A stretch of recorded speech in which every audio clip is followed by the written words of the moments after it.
Hello viewers, নমস্কার সবাইকে। Welcome to my channel জয়াস kitchen. আজকের রেসিপি এঁচড়। আর যেহেতু এখন এঁচড়ের সিজন, সেহেতু আমি আজকে এই তরকারিটাই রান্না করে দেখাবো। আর খুব টেস্টি হয় খেতে, অবশ্যই কিন্তু আপনারা বাসায় ট্রাই করে দেখবেন। তো চলুন দেখে নিই কীভাবে এই এঁচড় তৈরি করে নিতে হয়। প্রথমে আমি এখানে এঁচড়গুলোকে খুব ছোট করে কেটে নিয়েছি, বেশি বড় সাইজ করিনি। এরকম একটা সাইজ করে কাটার পর আমি চুলায় কড়াই বসিয়ে জল দিয়ে তাতে বসিয়ে দিলাম এঁচড়গুলো।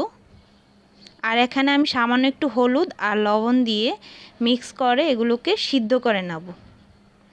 তো এভাবে হলুদটা দেওয়ার ফলে এঁচড়টা কালো হবে না, যেই কালার সেটা ঠিক থাকবে। তো এভাবে আমি কয়েক মিনিটের জন্য সিদ্ধ করে নেব, তবে পুরোপুরি সিদ্ধ করব না। কিছুটা সিদ্ধ হলে নামিয়ে নেব, বাকিটা তরকারি ঝোলের সাথে সিদ্ধ করে নেব। তো এভাবে 80% সিদ্ধ হয়ে গেছে। তো আমি এবার এঁচড়গুলোকে নামিয়ে ভালো করে জলটা ছাড়িয়ে নেব। চুলায় এবার একটি প্যান বসিয়ে ভালো করে গরম করে নিয়েছি, আর এতে পরিমাণ মতো তেল দিয়ে দিলাম। আর তেলটা ভালো করে ছড়িয়ে দিচ্ছি। এবার আমি কিছু আলু কিউব করে কেটে রেখেছি, সেগুলো ভেজে নেব হালকা করে। এবার এগুলোকে ভাজার জন্য আমি সামান্য একটু লবণ আর সামান্য একটু হলুদের গুঁড়ো দিয়ে তারপর ভালো করে আলুর সাথে মিক্স করে নেব, তাহলে পুরোপুরি আলুর সাথে লেগে যাবে।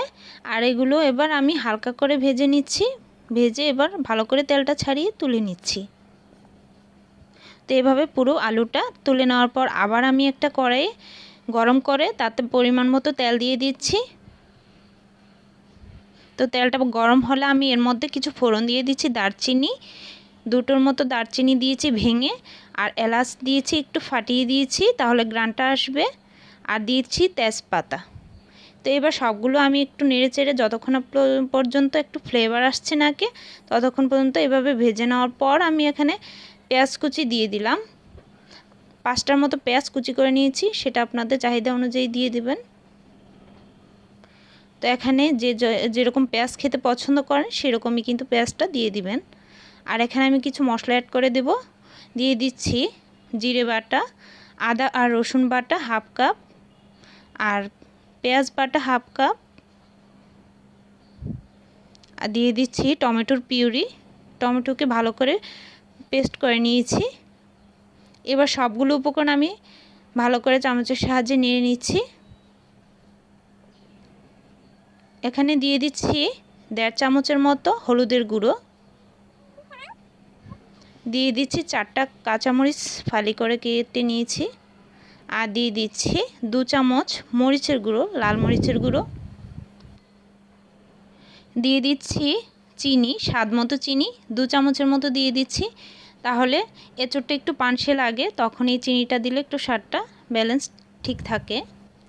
এবার সামান্য পরিমাণে জল দিয়ে দিচ্ছি মশলাটাকে একটু কষানোর জন্য। এভাবে কিছুক্ষণ মশলাটাকে আমি 2 থেকে 3 মিনিটের মতো কষিয়ে নেব। তো এরপর যে আমি এখানে 2 মিনিটের মতো ঢাকা দিয়ে রাখছি। তো ঢাকার মাঝে মাঝে আমি কিন্তু নেড়ে দিয়েছি। তো এইভাবে নেড়ে দেওয়ার পর আমি মশলাটাকে যখন ভালো করে কষিয়ে নেব, তখন এর মধ্যে আমি বাকি উপকরণগুলো অ্যাড করব। প্রথমে আমি এখানে আলু দিয়ে দিচ্ছি, আর আলুটা দিয়ে কিছুক্ষণ মশলার সাথে ভালো করে নেড়ে মিশিয়ে নিচ্ছি। আর এবার সিদ্ধ করে রাখা এঁচড়গুলো দিয়ে দিচ্ছি। এঁচড়গুলো সবগুলো দিয়ে এবার আমি আবার এঁচড়ের সাথে ভালো করে মশলাটাকে আরও একবার নেড়ে নিচ্ছি। তো এভাবে পুরো মশলাটা এঁচড়ের ভেতরে প্রবেশ করবে। তো এভাবে কিছুক্ষণ নেড়ে ভালো করে মিশিয়ে নেওয়ার পর আমি এখানে ঝোলের পরিমাণ অনুযায়ী জল দিয়ে দেব। তো ঝোলটা কতটুকু রাখতে চান সে অনুযায়ী কিন্তু জলটা দিয়ে দেবেন। তো এখানে আমি 2 কাপের মতো জল দিয়েছি। তো এবার আবারও ভালো করে ঝোলের সাথে মিশিয়ে নিচ্ছি। তো ঝোলের পরিমাণ অনুযায়ী আমি এখানে সামান্য পরিমাণে লবণ দিয়ে দিচ্ছি। দিয়ে এবার আমি 7 থেকে 8 মিনিটের মতো ঝোলটাকে ভালো করে কষিয়ে তারপর নামিয়ে নেব। তো আজকের এঁচড়ের রেসিপি কিন্তু খুব দারুণ হয়েছে দেখতে। তো আশা করি আপনারা বাসায় একবার হলেও ট্রাই করে দেখবেন। আর আমার চ্যানেলটি যদি আপনাদের এখনও না সাবস্ক্রাইব করা থাকে তাহলে কিন্তু অবশ্যই এখনই সাবস্ক্রাইব করে রাখুন। আর ঠিক এভাবে যদি এঁচড়টা রান্না করেন তাহলে কিন্তু অসাধারণ খেতে হয়, মাংসের থেকে কিন্তু কোনো অংশে কম হবে না, স্বাদটাও কিন্তু মাংসের মতোই থাকবে। তো আজকের ভিডিওটি আপনাদের ভালো লেগে থাকলে অবশ্যই লাইক কমেন্ট করবেন। ধন্যবাদ সবাইকে।